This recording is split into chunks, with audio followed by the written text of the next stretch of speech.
Quero compartilhar com vocês uma palavra, e para isso quero te convidar a abrir também comigo Ezequiel capítulo 36.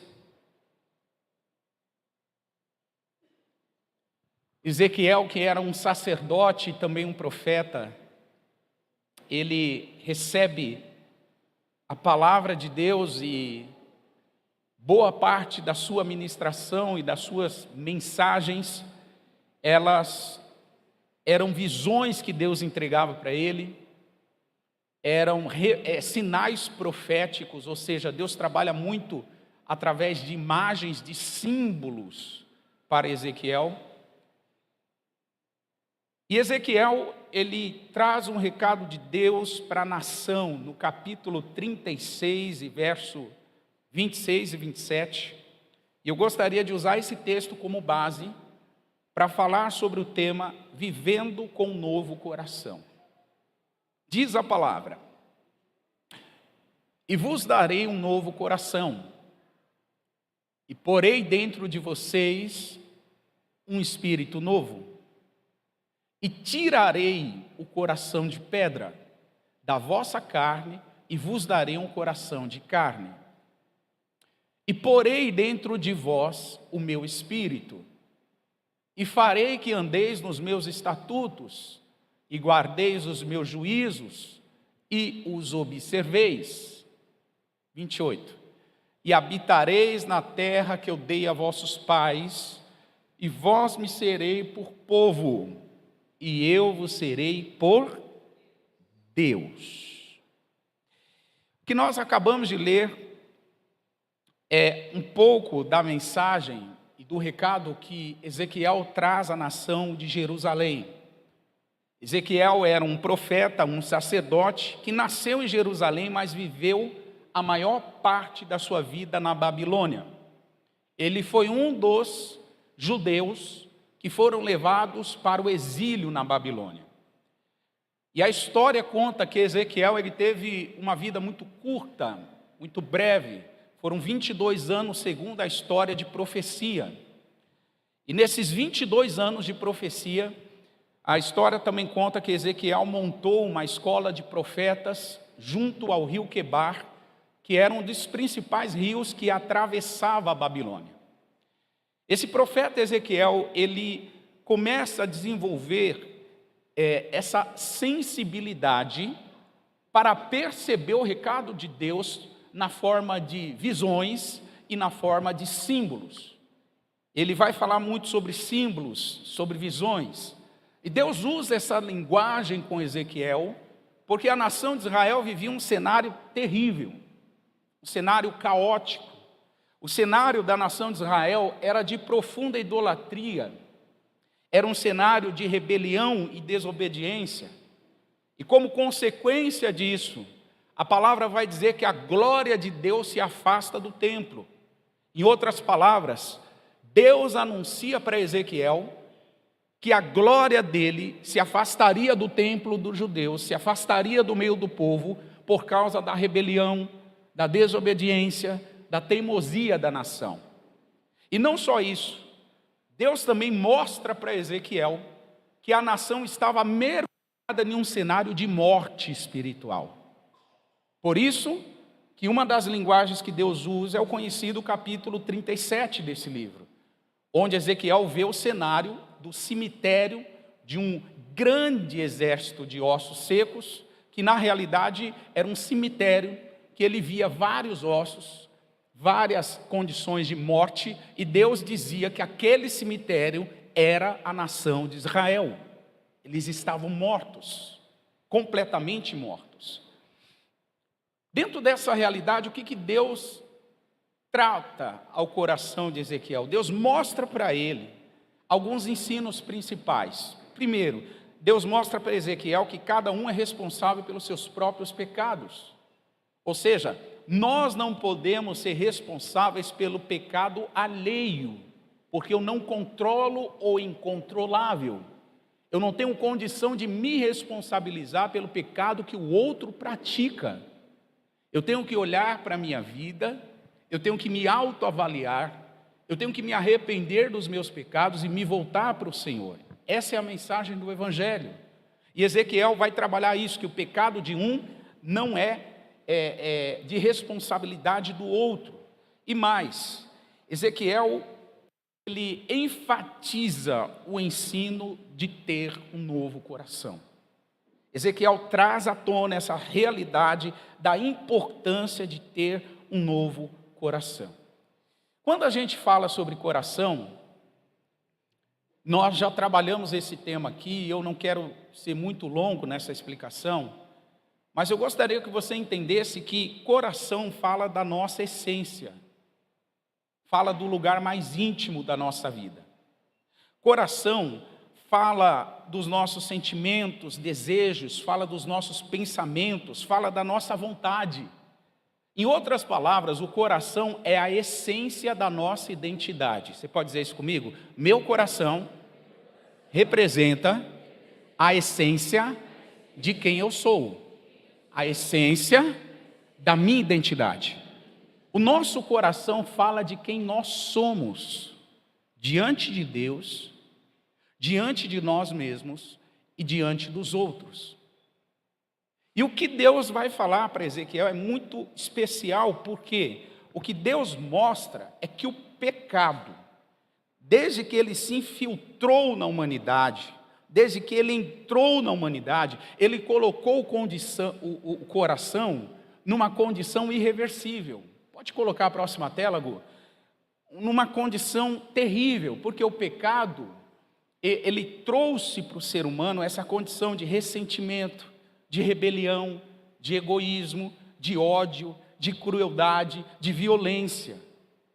O coração humano está num nível de infiltração e de contaminação tamanho que a gente pode comparar o coração humano não redimido pelo sacrifício de Cristo na cruz. Esse coração, ele é comparado com uma fruta podre. Senhoras donas de casa e senhores donos de casa, o que a gente faz com frutas podres, gente? Você faz uma receita para o seu filho, você faz um suco, você reaproveita uma fruta podre. Fruta podre só serve para ser jogado fora. Não tem outra aplicação. E essa é uma analogia mais próxima do que é o coração humano não redimido pela obra redentora de Cristo na cruz. O coração humano é como uma fruta podre. Precisa ser imediatamente jogado fora. Não presta para nada. Não serve para absolutamente nada. O coração que não é redimido pela obra salvadora de Cristo, ele só sabe produzir isso: ressentimento, rebelião, egoísmo, ódio, crueldade e só coisas ruins. Mateus 15 e verso 19, Jesus vai dizer que é do coração que procedem maus pensamentos, mortes, adultérios, prostituição, furtos, falsos testemunhos e blasfêmias. É do mau coração, é do coração, é da essência da nossa identidade que procede essas coisas ruins. Quando o nosso coração não está transformado. Agora, olha a importância do recado que Deus está dando para Ezequiel sobre a nação de Israel. O versículo 26 de Ezequiel 36 vai dizer assim: eu vos darei um coração novo. Um coração novo. Deus não disse que ia reformar o coração deles. Sabe por quê? Coração não redimido é igual fruta podre. Não serve. Deus disse: eu não vou reformar. Eu não vou mudar. Eu vou fazer algo novo. Eu vou dar a vocês um novo coração. Um coração diferente. Eu colocarei dentro de vocês um espírito novo. E veja a parte B do versículo: e tirarei de vocês o coração de pedra. Uau! Sabe o que Deus está falando? Que o coração humano está numa situação tão depravada, irmão, que não tem outra solução. Tem que ser jogado fora, é como uma fruta podre. Não produz nada de bom. E esse coração precisa ser retirado e o Senhor precisa transplantar um novo coração em nós.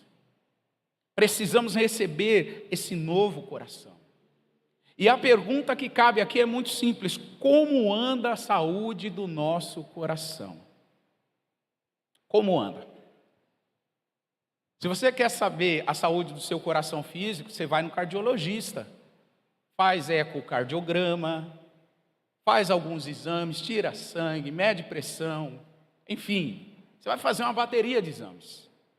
Agora, se você quer saber como está a essência da sua identidade, de quem você realmente é, você precisa fazer uma sondagem mais profunda. E uma sondagem de acordo com os olhos de Jesus e não de acordo com os nossos olhos. Olha o que Lucas capítulo 6 vai dizer no verso 45. Na verdade, são palavras de Jesus. Jesus diz aqui em Lucas 6, 45. O homem bom, do bom tesouro do seu coração, tira o que, gente? E o homem mau, do mau tesouro do seu coração, tira o quê? Porque a abundância, ou o estado do coração humano, ele vai ser refletido por aquilo que uma pessoa fala, e aí eu estendo um pouquinho mais, por aquilo que uma pessoa faz, da maneira como a pessoa se relaciona, da maneira que a pessoa reage. O nosso coração, ele vai ser refletido pelas nossas atitudes. Então Jesus, ele está dizendo assim: quer avaliar o seu coração? Quer ver como anda a saúde do seu coração? Veja se no seu tesouro você está puxando, sacando coisas boas ou coisas más. Quando você olha para dentro de você, você puxa o quê? Qual é o seu bom tesouro? Ou qual é o seu mau tesouro? É isso que Jesus está dizendo aqui em Lucas capítulo 6 e verso 45. Pastor, me dá exemplos do que é um bom tesouro. Te dou: bondade, humildade. Bom tesouro é ser puro. A palavra diz que todas as coisas são puras para quem? Para os puros. Mas para pessoas impuras, nada é puro. O que é bom tesouro? Obediência. O que é bom tesouro? É sermos rendidos, é sermos amáveis, é servirmos a Deus. E alguns exemplos de mau tesouro. Pessoas que carregam mau tesouro no seu coração, são pessoas que se negam a perdoar. Se eu me nego a perdoar, eu estou carregando um tesouro ruim.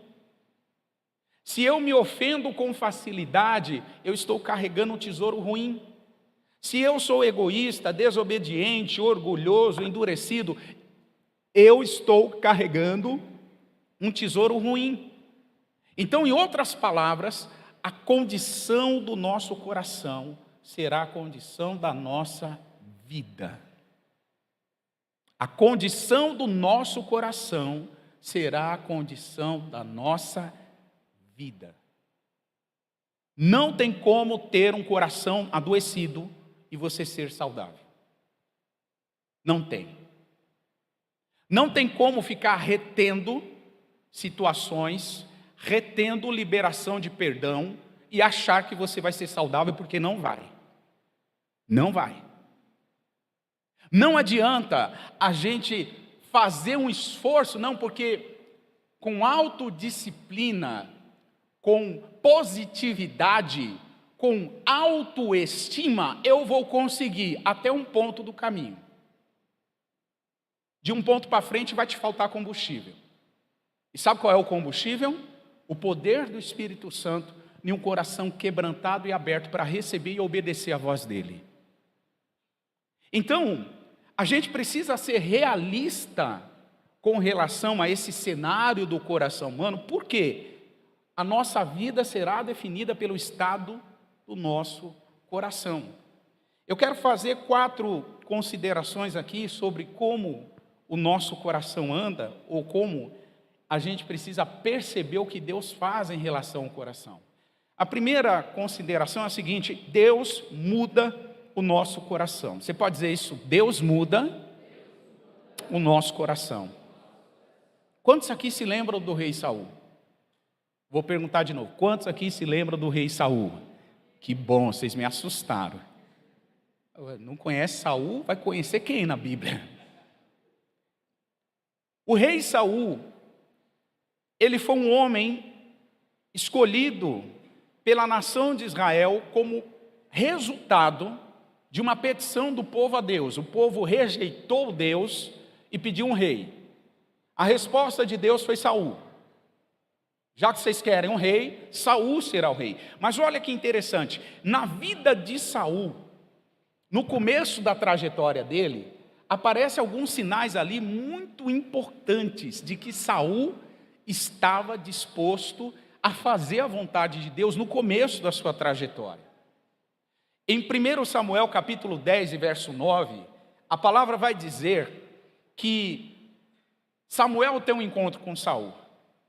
E depois desse encontro, o Saul vira as costas para ir embora de Samuel, para partir desse encontro, e uma informação extraordinária aparece aqui. Olha o que o texto diz: sucedeu, pois, que virando ele as costas para partir de Samuel, Deus, diga comigo, Deus, ele fez o quê? Mudou o coração.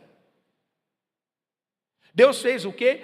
Alterou o coração de Saul em um outro coração.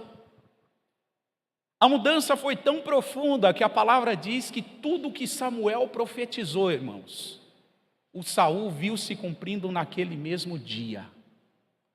Tudo o que foi profetizado, o Saul percebeu se cumprindo. Por quê? Porque ele teve um coração mudado. Um coração alterado do seu sentido habitual e natural que ele estava. Deus mudou o coração de Saul. A palavra também vai dizer, e vai contar a história de um outro rei que foi Nabucodonosor, rei da Babilônia, de onde o Ezequiel estava profetizando. E esse Nabucodonosor, ele teve um sonho perturbador. Ninguém interpretava esse sonho. E a palavra diz que ele conta o sonho a Daniel. Enquanto ele está contando o sonho, olha o que a palavra vai dizer no versículo 16 de Daniel 4. O próprio Nabucodonosor contando o sonho para Daniel, e diz assim, ó: e seja mudado o que, gente? Para que não seja mais o coração de um, e seja dado a você um coração de... Você sabe a história do Nabucodonosor. Por causa da presunção e da soberba, Deus colocou ele para comer com o quê? Só que essa atitude dele ir comer e pastar com os animais, primeiro, passou por uma mudança do seu coração. Primeiro, a essência da identidade de Nabucodonosor foi mudada. Ele deixou de ter um coração de homem e passou a ter um coração de animal. Pensa comigo, um coração animalesco. Um coração insensível, tanto é que ele foi comer mato, pastar com os animais. Ele agia como um animal, diz a palavra do Senhor. Por quê? Porque o coração dele foi mudado. Vai faltar tempo da gente falar da mudança do coração de Faraó. Você se lembra que quando Israel ia sair, partir rumo à terra prometida e passar pelo deserto, a palavra diz que Deus muda o coração de Faraó. Agora diga comigo assim: Deus mudou o coração de Saul, o coração de Nabucodonosor, o coração do Faraó. Agora olha para a pessoa que está do seu lado e diga: e Deus não pode mudar o seu?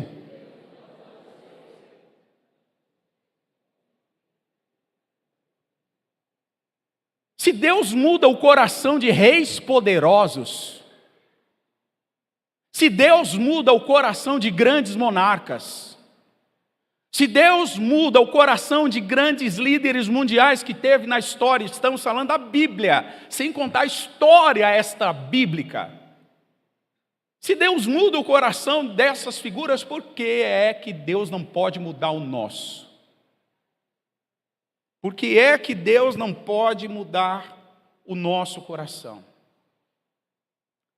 Quais são as inclinações ruins que carregamos no coração e que precisamos mudar? Quais são elas? Só você sabe responder. A boa notícia é que Jesus está mudando o nosso coração. Irmãos, uma igreja madura precisa de um coração transformado. Uma igreja madura, um povo de Deus, uma comunidade de filhos maduros, como a Nádia pregou nessa manhã, precisa ter um coração modificado, transformado. Sem mudança de coração não há maturidade. Esse é a forma de Deus fazer algo novo. Então, quando você lê na Bíblia, eis que faço novas todas as coisas, Deus realmente faz de um jeito novo. E qual é o jeito de Deus? Tirando o coração de pedra e dando um novo coração. Em segundo lugar, Deus sonda a condição do nosso coração. Isso aqui é maravilhoso porque o Pai, Ele está muito interessado nas motivações que a gente carrega no nosso coração. As motivações que a gente tem. O porquê fazemos o que fazemos. O porquê estamos na igreja. Às 8h poucas da noite, num domingo. Por que nós fazemos isso? Qual é a motivação que está por trás disso? Quando a gente olha para esse cenário, a gente percebe um Deus que está preocupado com as motivações que carregamos em nosso coração. E Deus, Ele disse isso para Samuel. Os homens olham para a aparência. Ele, o Senhor, não. Ele olha para o coração. O Senhor não vê como um homem vê. 1 Samuel 16:7.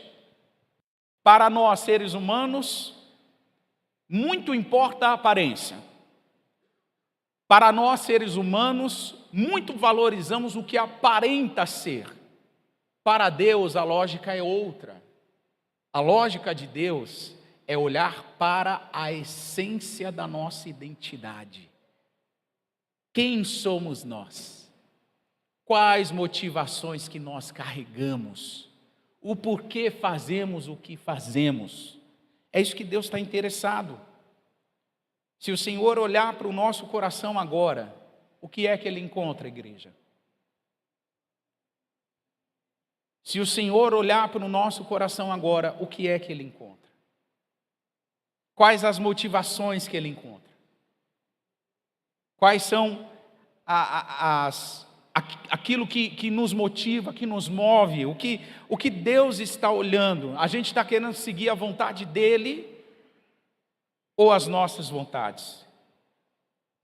Como é que Deus enxerga e olha a nossa atitude? Nós somos pessoas que abençoam e que servem, ou somos pessoas que queremos ser abençoadas e servidas?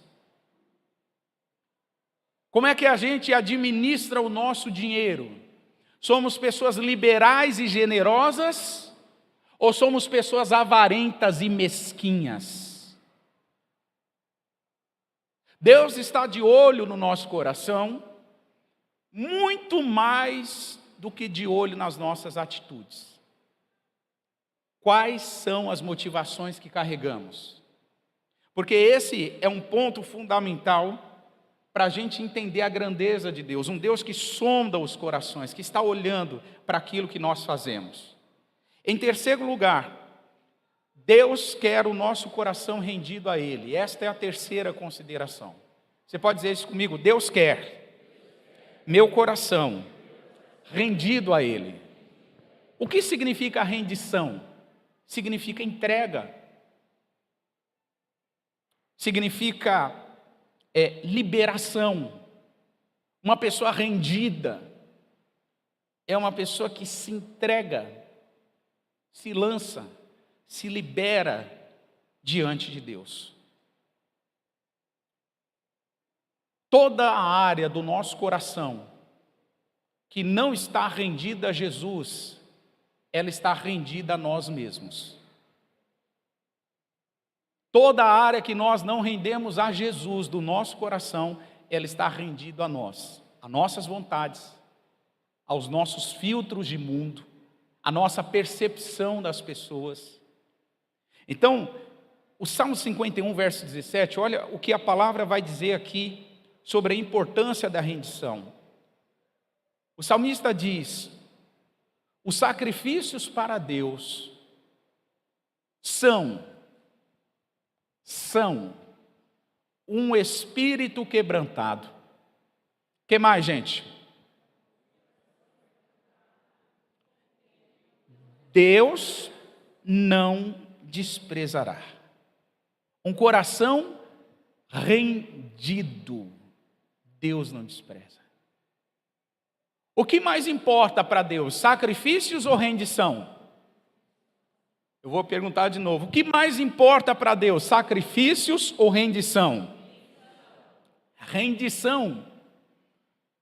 Deus está de olho na nossa entrega. Deus está de olho na nossa liberação. Precisamos todos os dias sondar o nosso coração para ver se ele está realmente rendido a Jesus ou rendido às nossas próprias vontades. Todos os dias.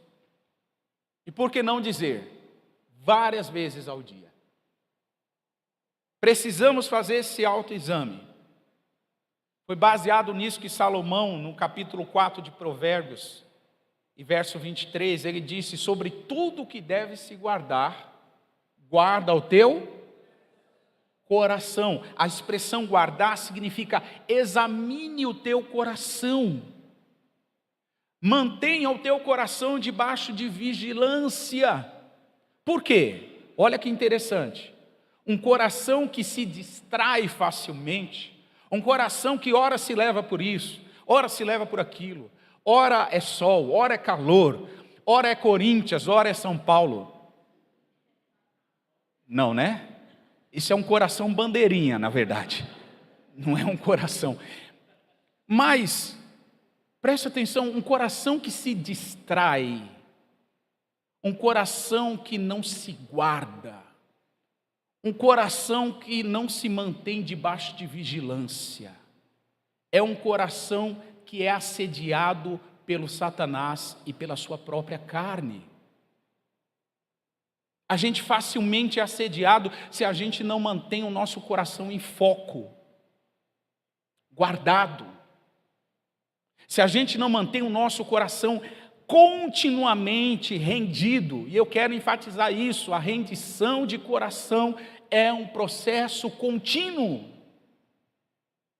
Que bom que você se rendeu hoje para Jesus e está na presença dele, mas amanhã você vai ter que ter um outro nível de rendição. Que bom que você vai se render amanhã a Jesus, mas na terça-feira você vai ter que ter um nível de rendição ainda maior. Sabe qual o problema de muitas pessoas que estão na igreja? Elas acham que rendição é matéria de adoração na hora de louvor no domingo. Não, pastor, eu me rendo na adoração, eu choro, eu pulo, eu deito, eu rolo, eu grito. Isso não significa que você está rendido. A rendição não é só um momento. Não é só na êxtase, e a êxtase espiritual é maravilhoso, está na Bíblia. Precisamos permitir o Espírito Santo fluir. Mas preste atenção em algo, não é a hora do louvor no domingo que mede a sua rendição. É a segunda-feira quando você vai ser fechado. É a terça-feira quando você vai ser contrariado. É a quarta-feira, quando vai faltar um complemento para você pagar o boleto em dia. É nesse momento que a sua rendição aparece. Tem muitas pessoas que acham que a rendição é coisa de domingo. Não é, é coisa da vida cristã. É um processo contínuo. Por isso, Deus quer o nosso coração rendido, ofertado, lançado diante dele. Quarta e última consideração sobre o nosso coração. Deus está à procura da integridade do nosso coração. Em outras palavras, Deus está procurando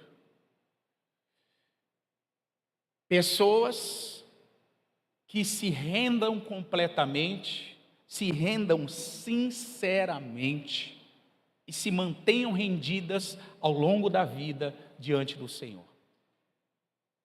1 Crônicas, capítulo 29, eu quero ler esse texto, e verso 17. E bem sei eu, essas são palavras de Davi, e bem sei eu, Deus meu, que tu provas os corações. Diga isso comigo, Deus prova os corações. E olha o que Davi diz, e que da sinceridade te agradas. Eu também, na sinceridade do meu coração, voluntariamente dei todas estas coisas. E agora eu vi com alegria que o teu povo que se acha aqui também deu voluntariamente. Verso 18. Senhor Deus, Senhor Deus de nossos pais, Abraão, Isaque e Israel, conserva isto para sempre no intento dos pensamentos do coração do teu povo, e encaminha o seu coração para ti. Verso 19, e a Salomão meu filho, dá um coração perfeito para guardar os teus mandamentos, testemunhos e estatutos, e para fazer tudo e edificar este palácio que tenho preparado. Perceba que à medida que a gente evolui essa leitura, o Davi fala sobre 3 níveis de rendição do coração em integridade e sinceridade. Ele começa dizendo: Senhor, tu provas os corações e já olhou a sinceridade do meu. Segundo, ele diz: tu provas os corações e já viu a sinceridade do coração do teu povo. E em terceiro lugar ele diz: agora que o Senhor faz isso, olha o coração de Salomão, meu filho, para que ele também tenha um coração perfeito, um coração sincero, um coração íntegro, um coração reto diante de ti. O que esse texto nos ensina, irmãos? Deus está à procura da integridade do coração no povo dele.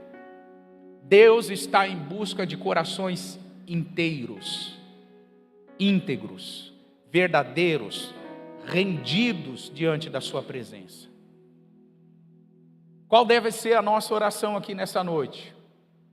A nossa oração deve ser para que Deus tire o coração de pedra e nos dê um coração novo, transformado, puro e disposto a obedecer a sua vontade. Precisamos ter um coração que esteja disposto a obedecer a Deus. E se o nosso coração não está disposto, isso é um grande sinal de que precisamos passar por uma mudança e uma transformação. Eu encerro lendo o Salmo 51, e verso de número 10 a seguir. Salmo 51 e verso 10. Cria em mim, ó Deus, um coração puro, um coração puro.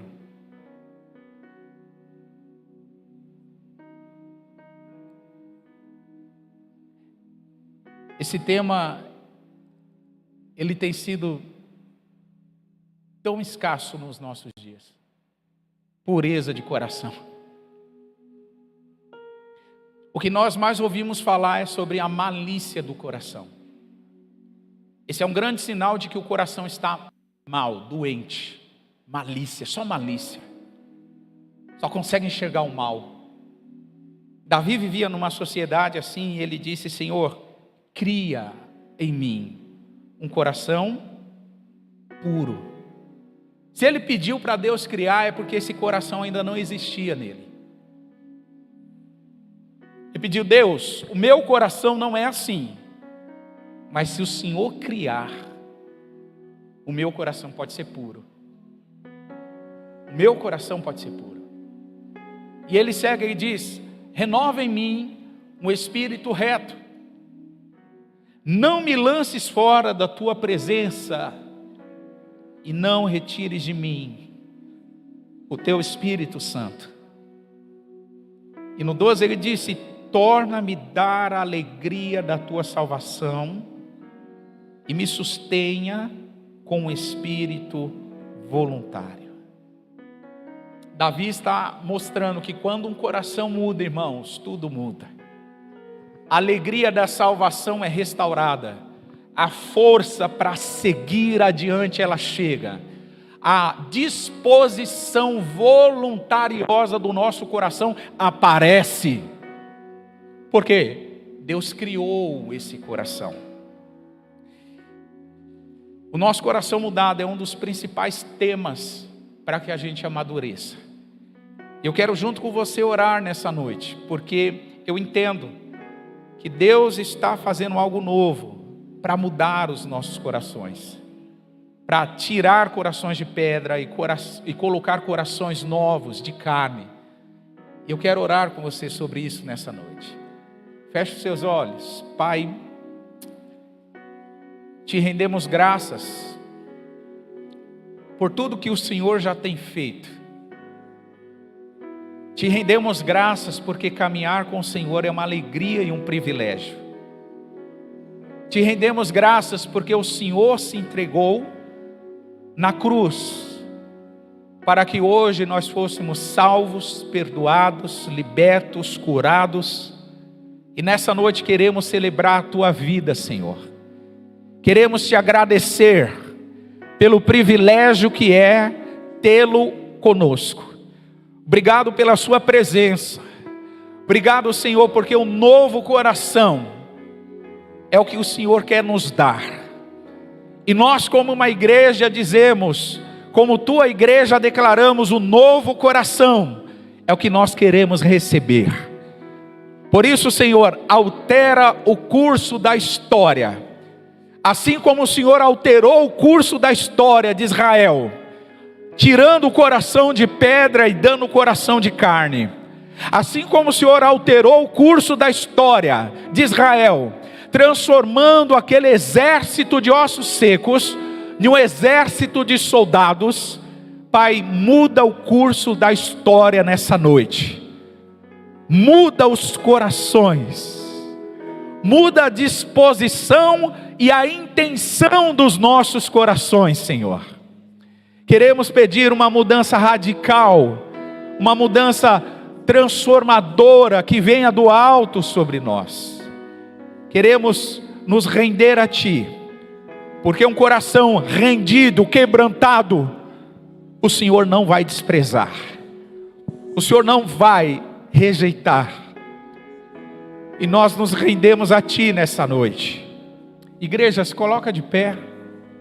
Se você puder continuar orando nessa direção, se você puder continuar orando por rendição, e não só nesse momento, mas uma rendição contínua, ore por isso agora, peça ao Senhor por isso. Ah, Senhor, nós entendemos a Tua palavra, entendemos o Teu chamado. Nós entendemos, Pai, que a rendição é uma atitude que Te agrada. Por isso nós rendemos o nosso coração. nós ouvimos o Senhor bater na porta, porque eis que o Senhor está à porta e bate. E por ouvirmos a tua voz, por nos ouvirmos a sua voz, nós abrimos a porta do nosso coração. O Senhor entra aqui e ceia conosco, e nós ceamos contigo, Senhor. Abrimos a porta do nosso coração, nos rendemos a ti, Senhor, e queremos declarar: tu és aquele que tem a primícia, a prioridade nas nossas vidas, no nosso dia a dia, na nossa história. Por isso, Senhor, seja tudo em todos, seja o Rei da nossa vida, seja o Rei dos nossos corações. Assim como o Senhor mudou o coração de Faraó, como o Senhor mudou o coração de Saul, como o Senhor mudou o coração de Nabucodonosor, Senhor, opera mudanças de corações aqui nessa noite. Muda os nossos corações. Aleluia. Aleluia. Guardamos o nosso coração, Senhor, porque deles procedem as saídas da vida. O nosso coração não é um poço de amargura. O nosso coração não é um lugar de lixo. O nosso coração não é uma lixeira. Por isso, Senhor, nós rendemos o nosso coração, liberamos perdão nessa noite. As pessoas que tentaram nos entulhar, as pessoas que tentaram jogar lixo em nós, liberamos perdão a nós mesmos, Senhor, por todo tipo de cobrança excessiva sobre nós. Liberamos perdão nessa hora e queremos dizer, como Davi disse: cria em nós um coração puro, Senhor. Cria na tua igreja um coração puro e renova em nós um espírito reto. Nós queremos te adorar, Senhor, te agradecer. Se você puder, erga uma voz de gratidão ao Senhor agora. Erga uma voz de gratidão ao Senhor, pelo coração transformado, pelo coração puro, pelo coração novo que o Senhor tem nos dado. Sim, nós queremos te exaltar, te agradecer, te glorificar, Senhor. Obrigado por isso, obrigado. Obrigado pela obra do teu Espírito aqui. Te louvamos, te adoramos. Aleluia. Aleluia. Aleluia. Louvado seja o Senhor. Louvado seja o teu nome. Louvado seja o teu nome, Jesus. Vamos adorá-lo.